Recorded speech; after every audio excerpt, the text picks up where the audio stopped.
নমস্কার বন্ধুরা, অভিনব চৈতিস ব্লগে তোমাদের সবাইকে আবার একবার স্বাগত জানিয়ে আজকে নতুন আর একটা ব্লগ শুরু করছি। তোমরা সকলে কেমন আছো, কে কোথা থেকে আমার ব্লগগুলো দেখছো আর দেখে কেমন লাগছে সেটা অবশ্যই জানিও কমেন্ট বক্সে কমেন্ট করে। ভালো লাগলে লাইক করো, বন্ধু বান্ধবের সঙ্গে শেয়ার করো। যারা ইউটিউব থেকে দেখছো তারা চ্যানেলটা সাবস্ক্রাইব করে দিও, পাশে থাকা বেল বাটনটাকে অল করে দিও। আর যারা ফেসবুক থেকে দেখছো তারা পেজটা ফলো করো। সকাল সকাল উঠেই বেরিয়ে পড়েছিলাম বাজারে। যদিও আজকে আর মা যায়নি বাজারে, গেছিলাম তোমাদের দাদা আর আমি। বাজার থেকে ঘুরে এসে প্রচণ্ড গরম, তো বাইরেটা কিছুতেই গরম কমছে না, আর প্রায় নাজেহাল অবস্থা। এতটাই গরম, এতটাই তীক্ষ্ণ রোদ উঠছে যেন সত্যি সত্যি দম ফেটে যাওয়ার মতো অবস্থা। কিন্তু কি করা যাবে, জামাই ষষ্ঠীর ভুড়ি ভাউজটা তো বাকি রয়েছে। মানে সেদিনকের ব্লগে তো তোমাদেরকে বলেইছিলাম যে সেদিন যেহেতু ষষ্ঠী ছিল আমার আর মায়ের, তাই সেদিনকে জামাই ষষ্ঠীর খাওয়া দাওয়াটা হয়নি। তো মাও এবার বাড়ি ফিরবে, তো তারপরে সামনের সপ্তাহে আবার পরপর অনেকগুলো মায়ের উপোস পুজো আছে, মা চলে যাবে। তো সেই জন্য বললো যে এই সপ্তাহের মধ্যেই ছেলেরও ছুটি আছে, যখন একদিন সময় করে করে নে। তো আজকে শুক্রবার, রিকেদেরও স্কুল ছুটি, দাদার অফিস আছে ঠিকই, কিন্তু একদম সকালবেলা পুরো 6:45 বাজে যখন, তখনই কর্তাগিন্নি দুজনে বেরিয়ে পড়েছিলাম বাজারে বাজার করতে। আর বাজার করে নিয়েও চলে এসেছি, দেখতে পাচ্ছ এনেছি পাতুরির জন্য ভেটকি মাছের ফিলে, ওখানে চিকেন, এখানে আমার জন্য দুটো ডিম সেদ্ধ বসিয়েছি। আমার জলখাবার খাওয়ার, মা আজকে জলখাবারে যদিও মুড়ি খেয়েছে, রিক খাচ্ছে ম্যাগি, আর তোমাদের দাদাও খেয়েছে মুড়ি।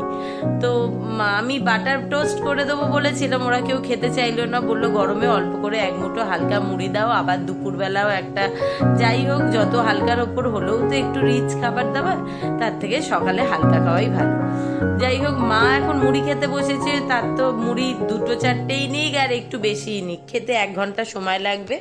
রিকও জলখাবার খাচ্ছে, সেই ফাঁকে আমি আমার কাজকর্মে একদম ফুল লাগিয়ে দিয়েছি। কারণ হচ্ছে কি, আজকে শুক্রবার, কিন্তু তোমাদের দাদার তো অফিস আছে, আর সে আজকে বেরোবে পুরো 2টোর সময় অফিসে। তো আমাকে যদিও বলেছে যে যতটুকুনি সম্ভব চেষ্টা করবে 1টা থেকে 1:30টার মধ্যে কমপ্লিট করে ফেলতে। যদিও তার রোজকারই এই একই কথা থাকে যে আমার জন্য বিশেষ কিছু তাড়াহুড়ো করবার দরকার নেই, আর খুব তড়িবাদি করবারও দরকার নেই। আমার জন্য যদি খুব একান্ত না হয়ে ওঠে, তাহলে একটু ডাল, ডিম ভাজা, আলু ভাজা, ভাত করে দেবে, তাহলে সেই খেয়েই আমি বেরিয়ে যাব। কিন্তু আমাকে টাইমের মধ্যে অফিসে অবশ্যই বেরোতে হবে। তো তার কথা তো তার আছে। আজকে রান্নাবান্নার সমস্ত আয়োজন, জামাই ষষ্ঠীর তোড়জোড় সবটাই তার জন্য যেহেতু, তো তাকে তো টাইমের মধ্যে অবশ্যই রান্নাটা করে দিতেই হবে। তো এখানে চিকেনটা ধুয়ে পরিষ্কার করে নিয়েছি, আর পাতুরির জন্য মাছগুলোও ধুয়ে পরিষ্কার করে নিয়েছি। যদিও এই মাছে তো কিছু ময়লা থাকে না, কিন্তু অন্য মাছের সঙ্গে থাকে বলে গায়ে ভীষণ আঁশ লেগেছিল বড় বড় অন্য মাছের, তো সেগুলো সরিয়ে ফেলে এমনি ধুয়ে নিয়েছি। আর এখানে ডেচকিতে বেশ অনেকটা জল নিয়ে তাতে দিয়ে দিলাম বেশ একটু বেশি করে লবণ, যেন লবণের জলটা বেশ একটু নোনতা নোনতা টাইপের হয়ে যায়। আর হাফ পাতিলেবুর রসও নিগড়ে দিলাম, দিয়ে ভালোভাবে জলটা গুলিয়ে 1/2 ঘন্টার জন্য এই মাছের ফিলেগুলো এই জলের মধ্যে ভিজিয়ে রাখবো। তাহলে কি হবে, মাছটা একটু নরম হবে, যখন রান্না হয়ে যাওয়ার পরেও মাছটা ভেতর থেকে বেশ জুসি থাকে। আর একটা জিনিস হবে, সেটা হচ্ছে ভেটকি মাছ হলেও তো তার একটা আস্তে গন্ধ থাকেই, সেই গন্ধটাও কেটে যাবে। তো ওই জন্য এটাকে ভিজিয়ে রেখেছি। চলো এবার হাত ধুয়ে আগে আমার ব্রেকফাস্টটা কমপ্লিট করে নিই, তারপর রান্না বান্না শুরু করব। যদিও জোগাড় জানতি সকাল থেকে এসেই বেশ খানিকটা সেরে ফেলেছিলাম। আগে স্নান সেরে এসেই ঝটপট করে এই যে আজকে হবে ফ্রাইড রাইস, তাই জন্য তার চালটা ভিজিয়ে ধুয়ে রেখে দিয়েছিলাম। আর ওদিকে ভাতের হাঁড়িটাও বসিয়ে দিয়েছি। এই যে হাঁড়িতে জল তো দেয়া আছেই, তার মধ্যে তেল, লবণ আর গোটা গরম মশলা দিয়ে দিয়েছি। ওই দিয়ে জলটা ফুটেও গেছে, এবার ঝটপট চালগুলোকে হাঁড়িতে তুলে দেবো।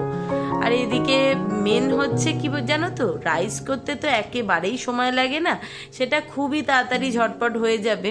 চিকেনটা নিয়েও একেবারে চিন্তা নেই, কারণ যেহেতু আজকেই রান্না বাড়া হবে সেটা আগে থেকেই জানা ছিল। তো গতকাল মানে বৃহস্পতিবার দিন রাত্রিবেলায় আমি রসুন আর আদাটা কাঁচা লঙ্কা দিয়ে মিক্সিতে পেস্ট করে একদম রেডি করে রেখেছি। তো পেঁয়াজটা কুচিয়ে দিলেই চিকেনটা বসিয়ে দেবো, ঢাকা চাপা দিয়ে ওর মতো নিজের মতো হয়ে যাবে। মা বলেছে পেঁয়াজটা কেটে দেবে, বসেও পড়েছে পেঁয়াজ কাটতে। কিন্তু যেটা বিশেষভাবে চিন্তার ব্যাপার, পাতুরি রান্নাটা খেতে যতই ভালো লাগুক না কেন, বেশ সময় সাপেক্ষ রান্নার ক্ষেত্রে।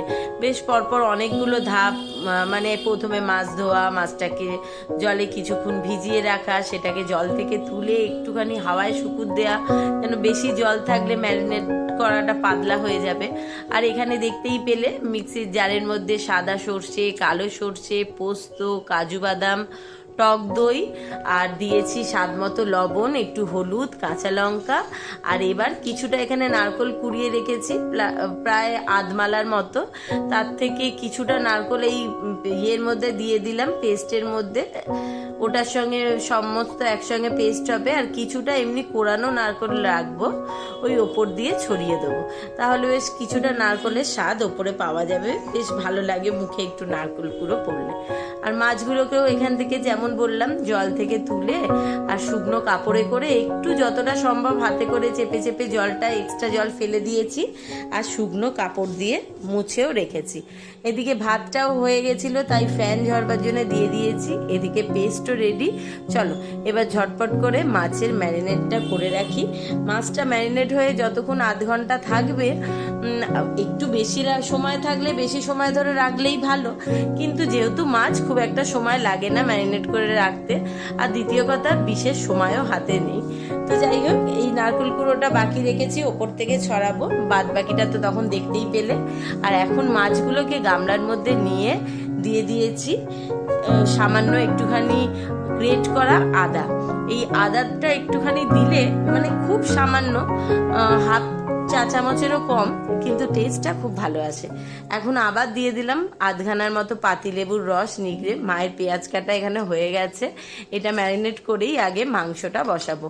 ভাতটাও একটুখানি হাওয়া লেগে ঝরঝরে হয়ে যাবে, তাই হাঁড়িটা সোজা করে দিয়েছি। তার মধ্যে অল্প করে যেমন রাইসে মিষ্টি দিতে হয় সেটাও দিয়ে রেখেছি, তাহলে ভাতের সঙ্গে সুন্দর মিশে যাবে। আর এখন লেবুর রস আর আদাটার সঙ্গে ভালোভাবে মাছগুলো মাখিয়ে নিচ্ছি। তারপর পুরো যে পেস্টটা করেছি সেটাও ঢেলে দিয়েছি, আর দিয়ে দিয়েছি কুড়ানো নারকেলটা। এবার ভালোভাবে সমস্ত মশলাগুলোর সঙ্গে মাছটাকে ভালোভাবে মাখিয়ে নেব। তাহলে এই অবস্থায় ভিজিয়ে রেখে আর ঝটপট করে চিকেনটা করে নেব। যেটা বলছিলাম, রাইস করতে তো একেবারেই সময় লাগে না, আর চিকেনটাও মশলা করা থাকলে একদিকে ঢাকা চাপা দিয়ে রান্না করতে খুব একটা সময় লাগে না। যেটা সব থেকে বেশি চিন্তার আর যেটা সব থেকে বেশি সময় লাগে সেটা হচ্ছে এই পাতুরিটা। খেতে খুবই ভালো লাগে, আর বেশ মাঝে মধ্যে বাড়িতে পাতুরি বানিয়েও খাওয়ার মজাটাই আলাদা। কারণ দোকানে গিয়ে যে পয়সা দিয়ে একটা কিনে আনবো, সেটা দিয়ে বাড়িতে আমার 2 পিস হয়ে যাবে। তো বাড়ি আর দোকানের ব্যাপার তো অবশ্যই আলাদা। ওদিকে ম্যারিনেশনটা করেই ঝটপট করে এই পাতুরির জন্য কলা পাতাগুলোকে সেঁকে রাখছি। মানে কেমন জিনিস দেখো, আগুনে যে জিনিসই দেয়া যায় সেটা কিন্তু ধপ করে জ্বলে পুড়ে যায়। আর এখানে কলা পাতাটা কি সুন্দর আগুনের মধ্যে সেঁকে নিলে সুন্দর ময়েশ্চারটা বেরিয়ে আসে আর নরম হয়ে যায়। দেখো কি সুন্দর এখন পুরো ভাঁজ করা যাচ্ছে।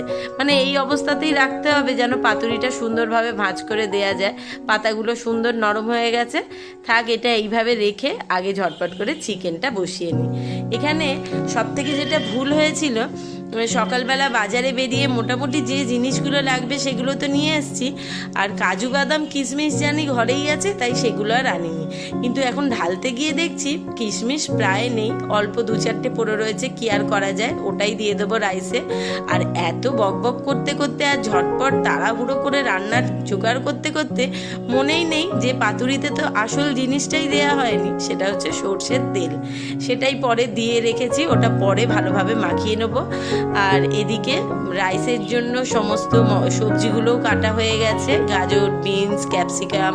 ওদিকে তো দেখলেই একটু সামান্য গ্রেট করা আদা, কাঁচা লঙ্কা আর কাজু কিশমিশ সব রেডি করে রেখেছি। এখন গোটা গরম মশলা আর তেজপাতা দিয়ে দিয়েছি ফোড়নে। আর একে একে সমস্ত সবজিগুলো ভেজে নিয়ে আর ওটা হাঁড়ির মধ্যে ঢেলে দিয়েই চিকেনটা বসাবো। আমি রাইস বেশি হলে এইভাবেই করি, কারণ রাইসটা ভেজে করলে হয়তো খেতে ভালো হয় আর সেটা সুন্দর বেশ ঝরঝরে হয়। এইটাও বেশ সুন্দর ঝরঝরে হয়, কোনো লেগে থাকে না, কিন্তু এইভাবে করলে একেবারেই সম্পূর্ণ রাইসটা হয়ে যায়। অল্প সামান্য রাইস হলে কি হয়, অল্প করে করে মশলা দিয়ে মানে সবজি দিয়ে কড়ায় নেড়ে নিলে সুবিধা হয়, কিন্তু যখন রাইসের পরিমাণটা বেশি হয় তখন ওইভাবে করতে গেলে আরও বেশি সময় লাগে। কারণ হচ্ছে কি, ওটা পাটে পাটে একবার করে ভাজতে হবে, সেই জন্য। যাই হোক, ওদিকে রাইসও কমপ্লিট, এদিকে বসিয়ে দিয়েছি চিকেনটা। এই যে দেখো, এখানেও কিন্তু রাইস একদম সুন্দর ঝরঝরে, একটা ভাতের সঙ্গে আর একটা ভাত লাগবে না। যদিও এই রাইসের চাল এমনি ধরে রান্না করতে হয়, তারপর ভেজানো থাকে, ভাতটা ঝরঝরেই থাকে, লেগে যায় না, কিন্তু তাহলেও যে রান্নাই করতে যাবে না কেন সেটা যদি একটু ধরে গুছিয়ে সময় নিয়ে করা যায় সেটা কিন্তু সত্যি সুন্দর হয়। বেশি হুটোপাটি করতে গেলে হয় কি, সব কাজেরই 12টাই বাজে। কিন্তু আজকে তো ভীষণ তাড়া, কারণ হচ্ছে সে তো বলে দিয়েছে আমাকে 1:30টার মধ্যে যা পারবে তাই রান্না করে দিয়ে দিও, কিন্তু আমার তো চিন্তা আছে যে 1:30টার মধ্যে আমাকে সমস্ত রান্নার কাজটা কমপ্লিট করে দিতেই হবে।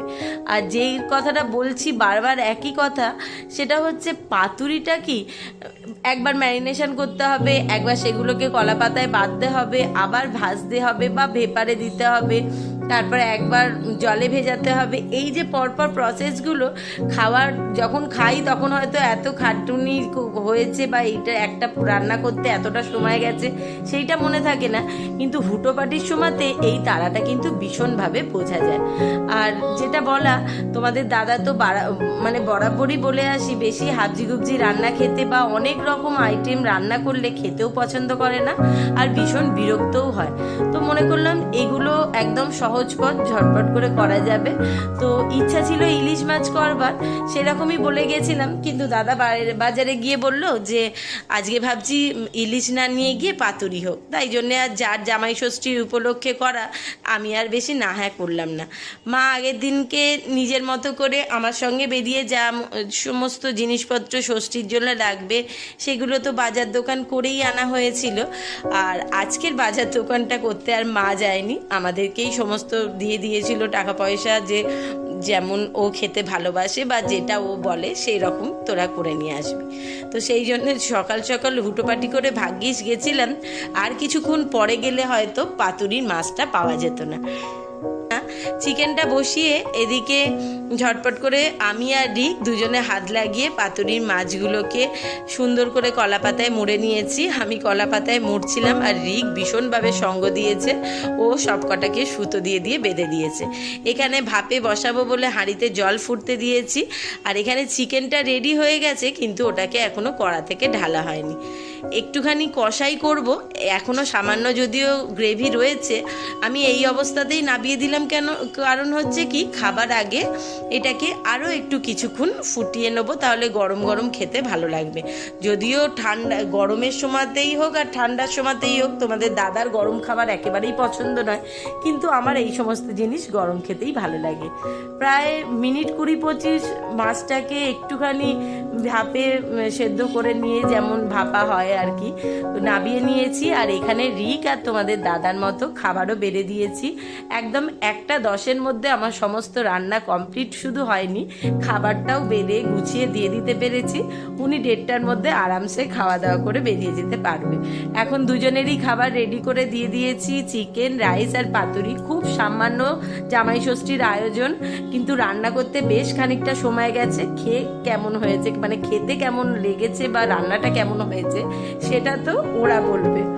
যাই হোক, আজকের দিনে অনেকের বাড়িতে অনেক রকম কিছু সুন্দর সুন্দর রান্না হয়, কিন্তু আমাদের বাড়িতে বরাবর নয় মটন, নয় ইলিশ, নয় পাতুরি, তার সঙ্গে চিকেন, এরকম হালকা ফুলকাই রান্না হয়। কারণ যে মানে তোমাদের দাদা মায়ের জামাই, সে পঞ্চব্যঞ্জন রান্নাটা খেতেও ভালোবাসে না, আর এত কিছু হাবজি গবজি হোক সেটাও পছন্দ করে না।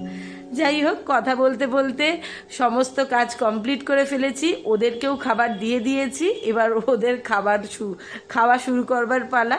তো চলো আজকের ভ্লগটা এখানেই শেষ করছি। সকলে ভালো থেকো, সুস্থ থেকো। খুব শিগগিরই নতুন আর একটা ভ্লগ নিয়ে ফিরে আসবো, ততক্ষণের জন্য টাটা।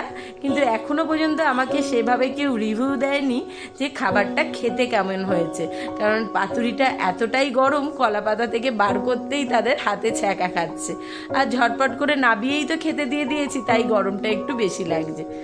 এবার রিভিউ দেবে যে খাবারটা খেতে কেমন হয়েছে। যাই হোক, চলো টাটা, আজকের মতো এখানেই শেষ করলাম।